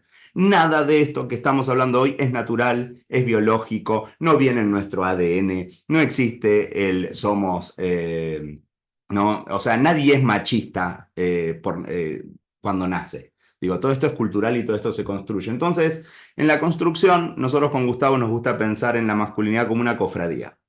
Y en esta cofradía, en esta corporación, perdón, no cofradía, pero es una cofradía después si la pensamos desde otro punto de vista, pero para el concepto que vamos a tratar ahora es mejor corporación, donde los varones, como dice Rita Segato, no es que queremos ser, ¿no?, como Vin Diesel o Jason Statham o los diferentes Bruce Willis, depende de la edad de cada uno, Arnold Schwarzenegger, o La Roca, sino que uno quiere ser varón más como mi primo, que es un poco más grande que yo y es un copado, mi compañero del colegio, el profesor buena onda de gimnasia, ¿no? Como que nos vamos alimentando de esos referentes.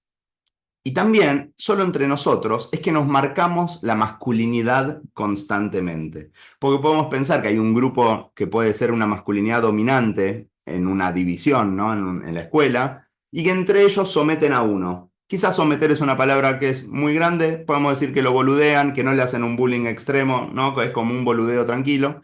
Pero él aprende esto y se lo hace a su hermano a su primo así, y tiqui, tiqui, tiqui, tiqui. Entre nosotros sabemos perfecto, digo, cada uno de los varones que están acá presentes sabe perfecto qué no tiene que decir en su grupo de amigos para que no lo deliren, para que no lo boludeen, para que no utilicen identidades LGBT como insulto o que no te digan no seas trolomán. Digo, cada uno de ustedes sabe perfecto qué no tiene que decir para estar chicaneándose. Yo todavía tengo 40 años y cada vez que me siento en el sillón tengo que fijarme que mi amigo Willy no me esté poniendo la mano para pellizcarme. Digo, es agotador a veces, el guión de la masculinidad es bastante nabo a veces, pero tenemos un poco estas cosas. Pero si nosotros dentro de la corporación, y le voy a meter velocidad si podemos llegar a hablar de los costos, que es lo que nos interesa también hablar con ustedes, tenemos una tarjeta de puntos. Y esa tarjeta de puntos hace que yo pueda, ¿no?, moverme más libremente en esta corporación. ¿Qué nos hace varones a los varones que me dan más puntos dentro de esta tarjeta? ¿Lo pueden escribir en el chat? Tipo, una palabra. ¿Qué sienten que la sociedad espera que el varón sea para que a vos te otorguen puntos, ¿no? Dentro de esa tarjeta y que te haga tener mayor acceso, ¿no?, a diferentes situaciones que otras personas, capaz. Exitoso, me encanta. El mandato del éxito, ser fuerte, ser valiente, proveedor, líder, fuerza, excelente, excelente. El oficio asegurado. O sea que, oficio asegurado como que trabajo asegurado o que va a tener un oficio de manos, no sé. No, me parece que quiere decir como que tengas una carrera o que tengas un oficio, ¿no? Como no ser una persona que va dubitativa o que no le gusta Claro, nada, ¿no? Que tenga una decisión. productivo podría ser también, Productivo, sí. claro. Frío, dice Nicanor, o sea, que no Ujú. conecte con las emociones. Cis hetero, perfecto, dice acá Ariel. Cierta apatía o frialdad. Claro, porque nosotros somos calculadores, ¿no? Eso es lo que se espera a veces. Ganador. Demostrar entereza siempre, nunca debilidad. ¡Wow! Ujú. Todas estas cosas suenan como que hay que sostener un montón, ¿no? Mirá, ya lo tiraron un montón de una. Vamos al listado, Gus, así Sí. después porque ya son menos cuarto, y a ver si, si llegamos a que podamos charlar. Miren, ustedes lo tiraron. Hay un montón de esos mandatos que nosotros traemos acá. Ser heterosexual, ser cis, ser proveedor, protector, no llorar, ¿no? Esto de no conectar con las emociones, ser autosuficiente, poder arreglar las cosas uno. Eso es una cosa que a mí me destruye, ¿no? No te suelto un tutorial. Hasta que no se rompe el caño, yo no paro de ver tutoriales. Tener aguante, ser fuerte, valiente, razonable, agresivo, seguro, hipersexualizado, ¿no? Hipersexualizado es esa idea que todo queremos, todo nos calienta, estamos siempre listos, y ¿no? Y digo, ese mandato genera un montón de ansiedad, genera un montón de presión, genera una presión de niveles que a nosotros nos han llegado a escribir a privilegiados. Una vez que hablábamos de quienes usaban Viagra, varones de entre 18 y 21 años que usaban Viagra de manera preventiva porque tenían miedo o ansiedad de no funcionar en el acto sexual, ¿no? Entonces digo, fijémonos cómo ese mandato empieza a traer esas presiones, y ni hablar la presión que le trae a las mujeres que piensan, che, si los varones se calientan con un árbol, el problema soy yo. No, claro, el problema es este mandato. Digo, bueno, ser padre, ser dominante, usar pelo corto y tener barba. Y yo me señalo mientras digo esto, porque hay varios de estos mandatos que yo sigo, además de la barba y el pelo corto. Digo, pero el tema es no... a ver, el tema de los mandatos es que se llaman mandatos, que son reglas que hay que seguir para poder pertenecer a un club o para ser considerado o contemplado, ¿no? Y que te den más puntos y ser tenido en cuenta. Claro, lo que pasa es que dentro de estos mandatos, digo, si vos no sos heterosexual, probablemente tengas menos puntos. ¿Por qué? Y bueno, lo que contaba seguro Maxi hoy, pero digo, hay un boliche en Capital Federal que se llama América, que es un boliche que tiene 30 años en la ciudad más o menos, y todavía, fin de semana por medio, porque nos enteramos por amigos que trabajan en la Defensoría del Pueblo, existen, ¿no? Digo, a principio de año casi matan a un pibe por la espalda para pegarle una piña al grito de puto de mierda. Digo, entonces todavía a mí, por heterosexual, nunca nadie me atacó. Y hay que Sí, aclarar algo a veces. Hay una cosa, Agustín, y ya te paso la palabra, y una cosa que nos gusta aclarar, que parece una boludez, que es que no está mal ser heterosexual. El problema es la heteronorma, es exigir heterosexualidad, dar por sentada la heterosexualidad, ¿no? Y digo, y tomarlo como norma. Perdón, Gusti. no, que yo escuchaba el final de lo que decía Maxi antes y digo, qué cómodo es no tener que enfrentarme a mi familia y decirles, che, quiero contarles que me gustan las mujeres, ¿no? Como que se daba por sentado, ¿no? Y él contaba lo difícil que era enfrentarse a contar, bueno, que le gustaban los varones. Y eso tiene que ver con esos privilegios de los que hablamos, que a veces no nos damos cuenta que los tenemos porque estamos en la normalidad o en la heteronorma y ahí adentro vos andás, ¿no? Y Ujú. entonces esa comodidad, es como que cuando hablamos de privilegio, hablamos de comodidad, a veces no nos damos cuenta que estamos cómodos porque nunca nos incomodamos. Hasta el 2015. Por eso es Ok. interesante lo que trae Andy cuando damos esa fecha. Está buenísimo. Y bueno, tampoco está mal ser cis, el problema es la cisnorma, ¿no? Es exigir y no dar por sentado y no tener en cuenta las vivencias trans, ¿no? Con todo además lo que se viene hablando, gente en Twitter diciendo que hay que abolir la ley de identidad de género, que además somos uno de los países, digo, emblema en cuanto a la ley de identidad de género que tenemos acá, que no necesita que la gente sea medicalizada, que tenga que pasar por procesos, es bastante más respetuosa que, por ejemplo, creo que la de Estados Unidos. Pero, Y a por mí me ejemplo, parece, perdón, algo se sí, habló antes y a mí me terminé de entender bien cómo era lo que se estaba planteando, pero como esta idea de te obligan a aceptar que alguien sea trans. Como, ¿dónde está la obligación, digamos? ¿Por qué uno debería tomar chicos, una decisión por la otra persona decida qué quiere ser? No me están obligando a aceptar nada. No, están dejando que el otro sea. Es dejar que el otro sea. No es obligar, no es que me obligan a mí. sí. No, Nada, que estaba bueno lo que charlaban ellos de la falsa, de esa claro. falsa idea de libertad Ujú. el falso liberalismo. Sí, que es son conservadores escondidos en las ideas liberales. Pero lo que yo también quería traer es, digo, no está mal también, digo, vos ves la palabra proveedor. Bueno, hay alguien que quiere ser proveedor, que quiere proveer a toda su familia. Si yo te digo, che, ¿está mal que quieras proteger a todas las personas que amás? Y no, ¿cómo va a estar mal? El problema es que sea un mandato para los varones, que sea una exigencia para nosotros, que por ahí la mujer no se pueda ver como protectora, porque por ahí es considerada, ¿no? Digo, desde otro punto de vista masculinizada. Digo, lo pensaba en una empresa, una vez un tipo nos contó que entró en un murciélago al departamento de él con su familia y se quería morir y toda su familia se escondió en una pieza y se quedó él solo, ¿no? Entonces el tipo, solo por el mandato de la masculinidad, tenía que enfrentar, ¿no?, el murciélago. Y digo, esas boludeces, a mí me gustan estos ejemplos nabos, porque son los más cotidianos, ¿no? Digo, y eso por ahí no genera un conflicto, pero en vez de ser protectores, ¿por qué no agarrar y mezclar los dos frascos de mandatos de varones y mujeres? ¿Y por qué los varones no podemos ser cuidadores también? Ser suaves, paternar, no trabajar y quedarnos con la familia en el hogar. Digo, todavía esas miradas todavía esas paternidades o esos varones son mirados de forma peyorativa en los grupos por ahí de familias de escuelas y cosas que hemos nosotros con Gustavo por ahí escuchado. Pero también sí hay mandatos que son nocivos, como el no llorar, digo, como esto que les traía recién de la hipersexualización. Y acá sí, antes de que se nos vaya el tiempo, pasemos a la línea esta, al triángulo este que nos gusta traer, que es que si nosotros seguimos algunos de estos mandatos, claro que nos pueden traer privilegios. Si yo en un trabajo me muestro seguro, impongo mi voz, soy violento por ahí verbalmente, digo que me sé imponer, por ahí se me lee como líder, porque ¿qué pasa con una mujer cuando en política por ahí o en una empresa levanta la voz, dice lo que hay que hacer, ¿no? ¿Se lo considera el líder también como un varón?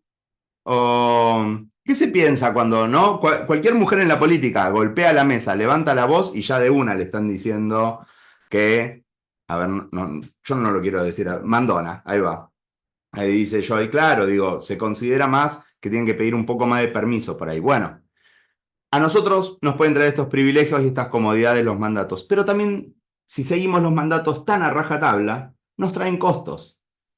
Y esto tiene que ver, ¿no?, con los costos que tiene sobre nuestra salud. Por ejemplo, vayamos a algunos números, Gus. Tenemos esto que el 83% de las víctimas mortales en peleas callejeras son varones de entre 15 y 29 años. Y esto está claro, digo, esta es la situación Fernando Báez Sosa, que no tenemos uno por fin de semana de casualidad, casi que de casualidad, ¿no? Mirá, O tenemos y no nos comunican, ¿no? No se comunican. total, mira, acá Tomás trae de nuevo lo de las mujeres. Claro, Claro. yo ahí siempre uso a veces el ejemplo que digo, les dicen borracha, les dicen loca, les dicen yegua, a todas, digo, a todas sin importar el partido político, todas tienen un estigma en las que lideran. ¿Las etiquetas laborales necesitarían de construirse? ¿Cuáles son las etiquetas laborales? Por ahí no entendí yo. Después nos lo podés aclarar, Marianela, pero miren, sigamos un poco con estos números y después abrimos y charlamos. Siniestros viales. No, esto es de Cava. ¿No? Sí, era de... no, era nacional, de Secretaría de Vialidad, que con los datos de cuántas, como se dice, de cuántas licencias se emiten, sabemos que 8 de cada 10 personas que manejan somos varones. Y en los números, que dice que de siniestros viales mueren casi 4 veces más varones que mujeres, en los porcentajes era eso, el 80%, era el 82% de las víctimas de siniestros viales somos varones, y los que como se dice, llevamos adelante, somos varones también. Entonces, para mí este ejemplo es lineal, como todos los que manejamos somos todos los que nos la estamos dando entre nosotros al mismo tiempo, por sostener el mandato de no me cruces el auto, de manejar rápido, de imponernos, de banquinear, andás a ver, ¿no? Cada uno, cada uno. El mandato de no llorar. En Argentina se suicidan casi 5 veces más varones que mujeres. En Latinoamérica y en todo el mundo el número es el mismo. El 78% de los suicidios son de varones. Y eso tiene que ver con el mandato de meterse para adentro, de ser frío, de no me digas lo que sentís, no seas trolomán, no mariconés. Todas estas cosas que escuchamos tienen que ver con eso. A Sí, perdón, mí... y también con los vínculos que hablabas antes de la corporación y la falta de amigos para escuchar o la falta de la costumbre entre amigos varones de poner el oído, de estar ahí para el otro, de en vez de boludearlo, nada, entrar en lo que les está pasando, preguntar cómo le va. Nos pasó hace unos meses en una escuela de, ¿qué es? Palermo. No sé si decir la escuela, porque no me parece que esté bien, pero que justo hablábamos de eso cuando nosotros le preguntamos a los chicos, che, ¿qué no les gusta de la masculinidad? Y uno dijo eso, como que no puedo abrirme mucho con mi grupo de amigos. Dijo, con uno sí, con uno, en el uno a uno. Pero uno trajo el tema. Cuando me pasa algo con el grupo no lo puedo ni hablar, porque no puedo llevar el problema grupal. Otra cosa es hablar en el uno a uno de, por ahí con tu mejor amigo, contar lo que estás padeciendo. Y es interesante esto. Es más, a nosotros nos gusta siempre pensar en el ejemplo de, ¿cómo se llama? Paris Middleton, un peleador de UFC, un rubiecito, que es como escocés o del norte de Inglaterra, que hace 2 años más o menos, cuando terminó de matar a palos a uno y lo dejó en el piso todo sangrando, agarró el micrófono y eso, otro tipo que no es un pai diciéndote cómo hay que vivir, en la entrevista final agarra el micrófono y dice, muchachos, necesito decir algo, necesito que hablemos entre nosotros. Ayer a la noche se suicidó mi mejor amigo, escríbanme a mi Instagram, no me importa, charlemos, necesito que los varones hablamos de esto, porque hay una pandemia y nos estamos matando, ¿no? Como nosotros. De nuevo, un varón pidiendo ayuda sobre esto, que tampoco es don de construcción y que me parece lo más importante. Avancemos, Justi. Y el último, ustedes todavía son jóvenes por ahí para hacerse este chequeo, pero por ahí sus padres no, y hay que charlarlo. El 45% de los casos de cáncer de próstata se diagnostican tarde y es la segunda causa de muerte en pacientes de cáncer en América Latina. O sea, la mitad de la segunda causa de muerte por cáncer en América Latina se diagnostica tarde, la mitad de esos casos. ¿Ustedes saben por qué se diagnostica tarde? ¿Se imaginan? O sea que se podrían haber evitado, Andy, eso es lo fuerte. Claro, que si vos los podés atajar, se evitan. Y tiene que ver, ¿no?, con el mandato de los varones por ahí, que nuestra salud la cuidamos más o menos, nuestro chequeo anual tiene que ver, es cada 2 o 3 años por ahí. Pero esto tiene que ver, nadie lo dijo, o sea, Joy sí, ¿qué prejuicios? Los Son de... jóvenes, Andy, por ahí todavía no Sí. No, están pero enterados. saben, por favor, no subestimemos a la gente. Digo, por la intransparencia también. ¿Qué intransparencia hay que, Tomás? Abrí el micrófono, no pasa nada.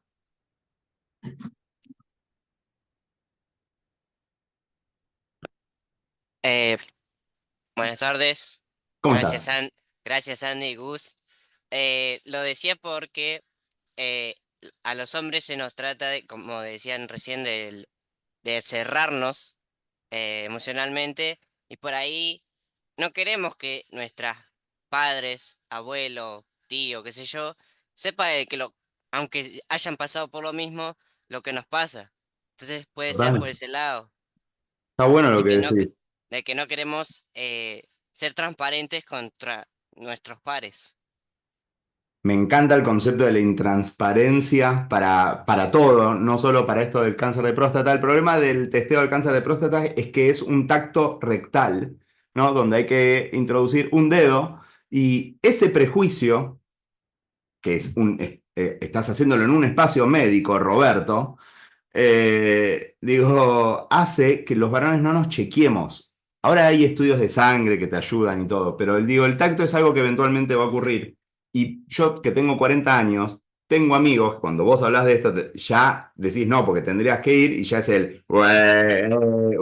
empiezan un montón de vocales a sonar fuerte sin que nadie diga nada y tratando de que el tema se diluya y escapemos. Pero bueno, para ir terminando, nosotros cuando les hablamos también de los costos que tiene la masculinidad, la construcción de esta masculinidad para los varones, se nos va armando esta montaña que vamos a ver que hay unos costos que los varones tenemos por sostener estos mandatos, pero que también nos traen comodidades y privilegios, que si no nos damos cuenta, nos los vamos a quedar solo para nosotros y estaría bueno que dejen de ser privilegios para que sean derechos para todas las personas.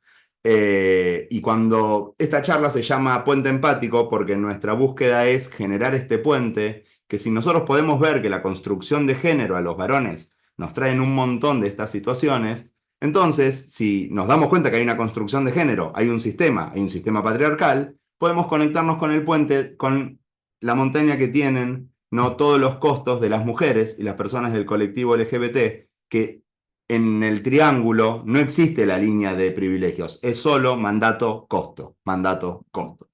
Entonces, un poco buscamos que podamos charlar eso de hoy y corrernos, sacarnos de la cabeza la idea de la masculinidad hegemónica, porque ninguno puede ser una masculinidad hegemónica que cumpla con todos esos mandatos que vimos en el slide anterior, porque esta imagen lo trae, porque la masculinidad hegemónica para nosotros es un espejismo que está al final del desierto y que vos podés correr, correr, correr, correr y nunca la vas a alcanzar.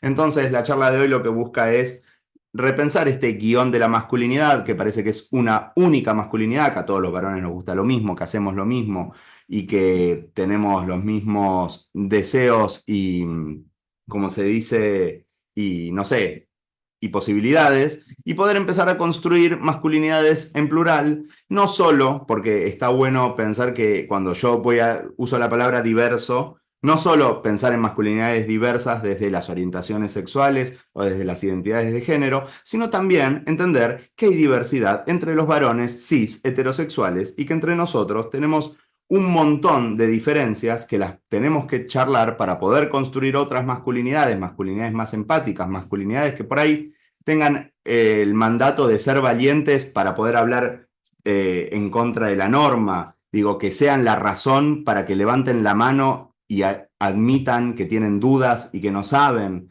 digo, que seamos fuertes para poder pedir ayuda cuando estamos tristes. Entonces, nosotros podemos ser todas las masculinidades y dejar de esconder nuestros deseos, nuestros gustos, ni hablar que yo en el secundario escuchaba metal y todo esto, Y ahora como se dice, ahora los de 40 años podemos decir que nos gustan las Spice Girls, pero yo en ese momento no podía decir ni en pedo que escuchaba pop mientras escuchaba metal, ¿no? Este ejemplo tarado que me pasaba con mi grupo de 5 amigos, después un montón de personas lo viven con sus orientaciones, con sus identidades, digo, y ni hablar con un montón de deseos, como hemos escuchado en empresas que te dicen, por culpa de estas presiones, dejé de bailar, dejé de escribir, dejé de dibujar, dejé de pintar. Esto lo escuchamos un montón.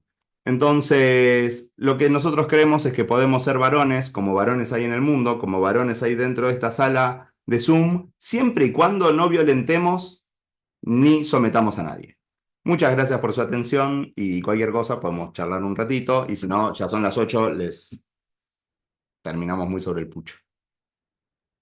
Muchísimas gracias, Andy Bus. Sí, por el tiempo, si quieren podemos abrir a 3 preguntas más o menos, si quieren charlar. No sé si alguien tiene preguntas. O reflexiones o desacuerdos, lo que quieran. Exacto. Ahí, Ari. Hola, ¿cómo están? ¿Todo bien? ¿Cómo estás? Bien. Tenía una pregunta que era, ya que hablamos antes de cis hetero, ¿cómo pensás que una masculinidad, eh, cómo se dice, comienza al no ser cis o hetero, pero al seguir siendo hombre? ¿Se entiende? Sí, sabes que yo formé parte de una mesa de masculinidad, de la Secretaría de Nuevas Masculinidades de la Federación Argentina LGBT, coordiné grupos durante 5 años. Primero fui como asistente y era un espacio donde nos juntábamos masculinidades de todos los estilos. Primero yo fui como el primer paqui, papá, ¿no? El primer cis heterosexual. Y cuando yo me encontré ahí que no tenía amigos varones trans, empecé a conocerlos cómo tenían que empezar a construir su masculinidad con referencias que eran medio una cagada en general. Digo, muchos que decían, me di cuenta que estaba reproduciendo machismos o varones trans que a la hora de tener intimidad se pasaban, pues nos contaban esto, nos pasábamos de rosca preguntando por consentimiento. ¿No? Como que ya se hacía redensa esa situación. Y yo creo que el problema, y que todavía lo vivo, yo lo vivo con mi hijo, tiene 10 años y juega al fútbol.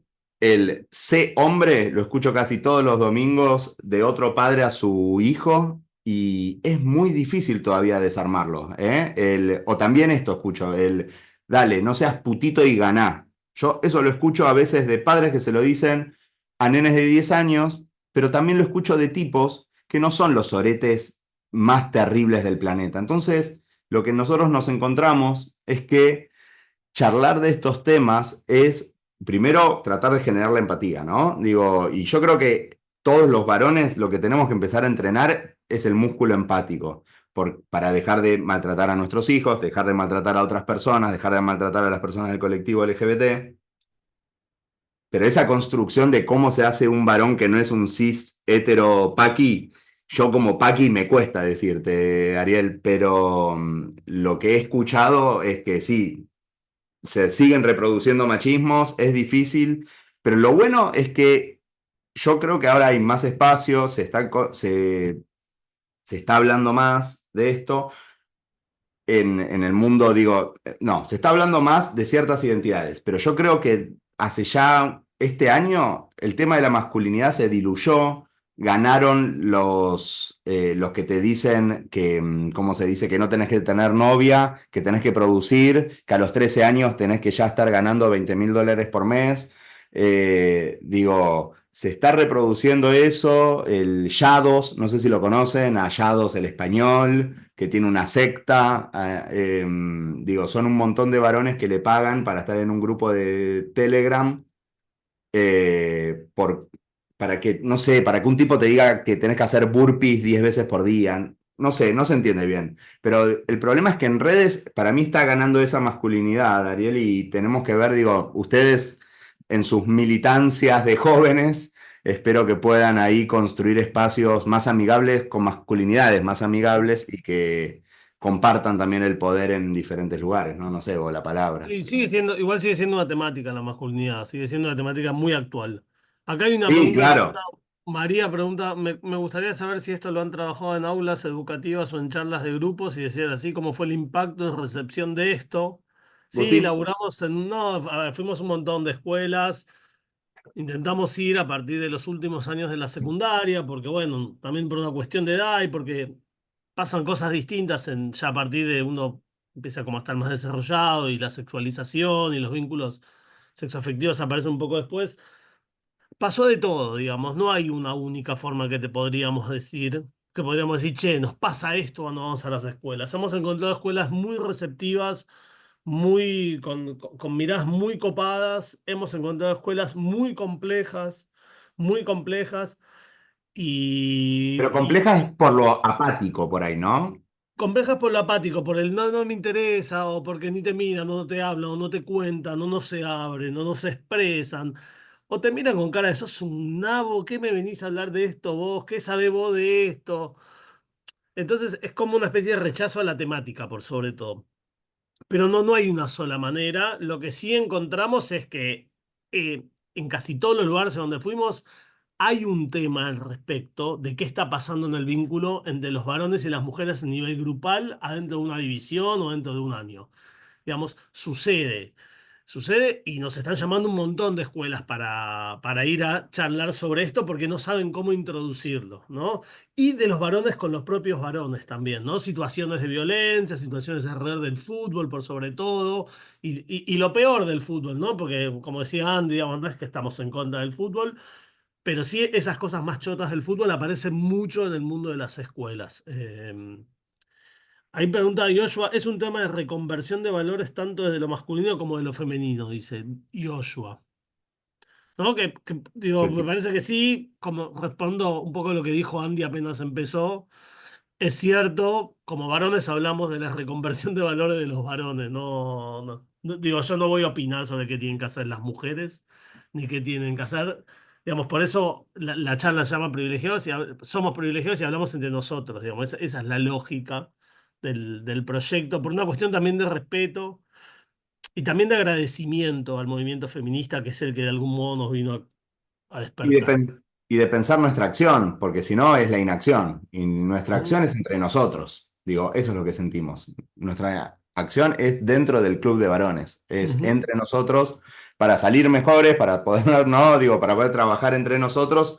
Y después, sí, como dice Bell Hooks, que es una feminista que escribió un montón de teoría, que habla de los espacios separados, espacios separatistas, pero también qué importante también construir espacios en conjunto, porque la Ujú. sociedad se hace entre todas, entre todos y entre todes, ¿no? Bueno, yo hoy me callo, Bárbaro, muchísimas gracias. Yo voy con una mini reflexión personal. porfa. Cuando yo me estaba egresando a la secundaria, 2016, decidimos hacernos uso de egresados rosas. Todos, tipo, todo el curso, uso de egresado rosa, no importa varón, no importa mujer.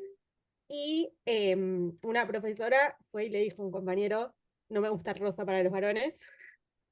Y la otra es que colegio privado, laico, mis amigos que tenían aritos se los hacían sacar a los varones y otro se estaba dejando el pelo largo para donar, se hizo un rodetito y la rectora le dijo, no, te lo tenés que peinar con gel.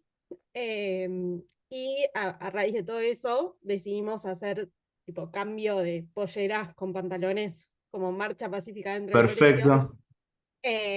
Y también como las repercusiones, algunas fueron tipo, che, qué capos, y de otros tipo, es una broma de mal gusto, como Wow. ¿Qué año?